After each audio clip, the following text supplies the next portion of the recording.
San Juan de Lakuzen bizitza eta lana sakondu dira 3 egunetan zehar gure Elizbarrutiak antolatutako udako ikastaroan.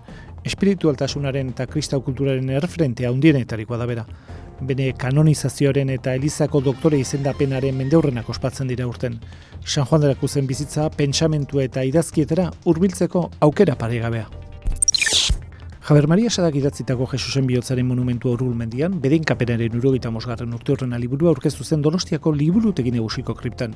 Euskeraz eta gaztelaniaz idatzitako liburuak Donostia kulturaren laguntza jaso du eta 15 euroko prezioa du. Berau, idatz liburu dendan bere webgunean eta Urrulmendiko kaperan erosi daiteke. Uda ate joka astearekin batera, dianak, subak, prozesioak, alardeak, erromeriak eguneroko dira. Aurki San Ferminen, Santa Isabelen, San Cristobalen, San Andresen txander itxiko da.